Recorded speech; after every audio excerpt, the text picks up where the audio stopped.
More on what energy policy looks like under the next Trump administration, we bring in Gabriella Hoffman. She's director of the Center for Energy and Conservation at the Independent Women's Forum. It's a conservative nonprofit based in Virginia. Gabriella, welcome. What does the Trump-Vance administration mean for energy production in the U.S.? Well, it means you're going to see more domestic energy production, not only of conventional energy like oil, coal, and natural gas, but also a shoring up of nuclear energy. It's a bipartisan thing, and nuclear is also top of mind. But after 4 years of regulations that were very onerous, discouraging oil and gas and coal production, you're going to see a reversal of that going into this new administration. And as you mentioned, onshore and offshore leases are going to become more prominent and open. And you're going to see not only the scaling up of energy, but also this corresponding protection of the environment. Because when you're producing here at home under an energy abundance mindset, you're not going to be relying on countries with worse environmental practices. You're going to be sourcing things very safely and productively here. So it's going to be a boon not only for the economy, but also for the environment too. I'm curious, though.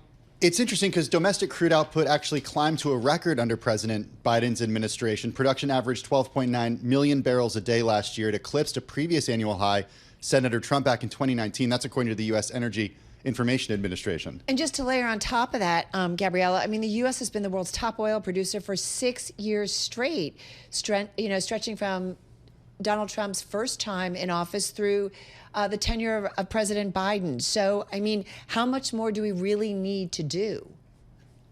Well, supply and demand really dictated why we saw a surge in oil and gas production, not because it was a favorable regulatory environment, because supply and demand, as your listeners and viewers know, will sometimes supersede the regulatory environment. And a lot of people responded very negatively earlier this year to the LNG export ban.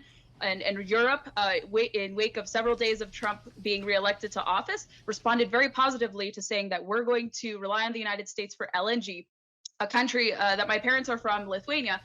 One of the top Putin critics is very excited to get more LNG from us. And so our European allies are very excited for us to shore up production. But that was in spite of, you see, the reason why we saw more oil and gas production wasn't because the Biden-Harris administration created a favorable environment. It was actually quite the opposite. Well, just on oil, we'll get to LNG and nuclear in a minute, but I do want to go back because there was big news in the commodities world today with an oversupply warning for oil.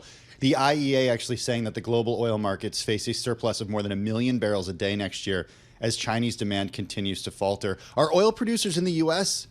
actually going to want to drill new wells with U.S. output already at a record high and investors previously burned over oversupply in the market? I think you'll see an appetite for it, and maybe they'll disperse their attention to other areas. Oil and gas companies are also looking to look into different enterprises. Perhaps some will get into the nuclear game, natural gas game more so, because natural gas and nuclear will be very much in demand for AI-powered data centers. But you have seen the American Petroleum Institute, Shell, all these different companies saying they're pivoting away from a net zero kind of climate focus with actually shoring up their traditional kind of output and functions. You've seen different headlines across the recent months. So I'm confident they'll know what to do with that. And we will, I think, see perhaps a continued growth and a continued insistence of more oil or new potential oil and gas drilling opportunities, especially in the Gulf of Alaska, the Gulf of Mexico, and areas where it was very restricted these past 4 years. I got to ask you, we're looking at fires in and around the New York metro area. This is unusual. We've certainly seen them out on the West Coast. And, this all plays into concerns around climate change. And this then ties back to certainly fossil fuel production. You guys are committed to a lot of things, enhancing people's freedom, opportunities, and well-being. We're here, smelling in smoke. And you can talk to a lot of people around the country who've had to deal with this. What is the right, smart balance in terms of being energy independent, which includes embracing alternative fuels, as well as making sure that we actually have a future for our kids and our grandkids here on Earth? Well, the two are not at odds with one another. I'm a hunter and angler, and hunters and anglers are probably the largest conservationists in the United States. The proof is in the pudding in terms of how much we spend on excise taxes that go back to helping replenish wildlife and such. And the question of forest management, when you have, good practices in place, mechanical thinning and other practices, and unfortunately, a lot of the times these high-intensity wildfires, which are largely concentrated out west, but sometimes do happen here on the East Coast, they're largely started by individuals with malicious intent or even sometimes by accident. So it's not just spontaneous combustion where you see this. But as we try to stress at our Center for Energy and Conservation, a lot of it, at least here in New York, in the metro area, as we've talked with our climate reporters, is that it's been dry. We haven't had rain in a month, and just that it's not necessarily someone out there setting fires. Certainly, there's been a drought all across the East Coast, but I'm not sure about New Jersey. I live in Virginia, where we do have a very active forest management program. A lot of states where there are privately held lands, we tend to do forest management a little better. I'm not sure what New York situation is, but perhaps it's maybe a question to the environmental department, perhaps why they were not prepared for that. And so, like I was mentioning earlier, energy development can be very safely balanced out by conservation. We did actually see this under the previous administration. I am encouraged that it's going to be back in this, second Trump administration as well, where the Department of Interior, everyone thinks that it's just for energy production, but they manage the national parks, Bureau of Land Management, Lands, Fish and Wildlife Service. And President Trump signed in the Great American Outdoors Act, which permanently funded the Land and Water Conservation Fund, which comes from offshore oil and gas royalties, and also helped to permanently fund maintenance backlog, which we saw go up $9 billion under the Trump-Harris administration across the last couple of years. So there is a lot of conservation that is practiced even against this energy abundant agenda. So we have to look at kind of what has happened in the past to kind of foretell what's going to happen in the future. And I'm encouraged, and I think people will hold this administration's feet to the fire, but they are cognizant of conservation, and I don't think you can dismiss that here. How do you view wind power? Because Donald Trump hates it. Senator John Thune really likes it. And he's elected Senate Majority Leader. How do you view it? Well, I'm quite skeptical of it as someone who likes and tries to tout reliable energy. Wind doesn't really leave me optimistic. I've been very critical of the offshore wind agenda, onshore, what it does to wildlife, how it's very intermittent. I think a more feasible alternative, and some Republicans have this all of the above approach. There may be some disagreements about wind. Wind is not going to be prioritized just because of a lot of the shortcomings, very similar to solar. That's why I mentioned earlier that nuclear is actually going to be something, perhaps the true clean energy source that everyone gets behind, especially Republicans, because it's very land non-intensive. It powers almost 24/7. It has a 93% capacity factor, and it's going to be able to meet the need of this electricity demand that we're seeing that's going to be 9% within the next 5 or so years. So nuclear energy is where I think the Senate Majority Leader and perhaps the Trump administration should look to if they feel that oil and gas will not be sufficient.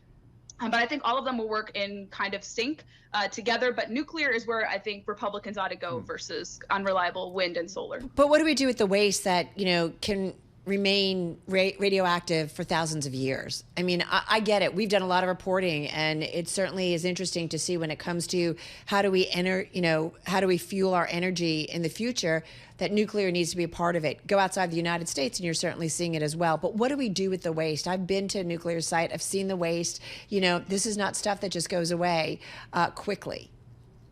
Certainly. Well, our country has gotten a lot better with waste disposal methods, and I don't know if you're familiar with Oklo, the nuclear small modular reactor. Yeah, they company. report earnings today. Yeah, absolutely. So Oklo and a lot of small modular reactors and even microreactors can take waste from these larger nuclear facilities and actually repurpose it. So you have the storage component, which can be easily addressed. And I know that's a lot of concern for people who might be a little timid or afraid about nuclear being supercharged going forward. But there are ways to even disperse that nuclear waste and repurpose it through, and Oklo and other companies are trying to do that. So that's one way to quell fears about nuclear. I'm wondering, we've done a lot of reporting, as Carol mentioned. Our colleague Will Wade was actually down at the Vogtle plant. It's the first nuclear power plant to open in a very long time in the U.S. It pushed it's 7 years behind schedule, more than $20 billion over budget. Will Wade writes that no one is rushing to sign up for the next one in the U.S. The small modular reactors right now, at this point, this is sort of an unproven technology. None of those have been built successfully in the U.S. How does the U.S. do this for less money? Well, you have to cut regulatory bloat. You have to have permitting reform. That's been a problem under the Biden-Harris administration with some of their rulemaking, and then also pushback from environmentalists who have been very reticent to have any kind of permitting reform because they believe it's going to hurt and infringe on the environmental condition. So if you have some semblance of permitting reform, and then you really allow the market to embrace this technology, as you all have reported and everyone has reported, the financial sector is actually very enthusiastic about nuclear. They thought it was a gamble in the past, but if the private sector is kind of warming up to nuclear, I think you're going to see this kind of deregulation of nuclear while still being, of course, monitored. You know, everything is subject to federal rules, regulations, et cetera, et cetera. But even the private sector is kind of warming up to nuclear. So I think our country is willing to take the risk, although we do this technology a lot better now. Nuclear can be catalyzed and scalable a lot better now because the fears have been kind of tempered down. But I think Gabriella, we gotta run. Gabriella Hoffman, director of the Center for Energy and Conservation at the Independent Women's Forum, joining us from the nation's capital.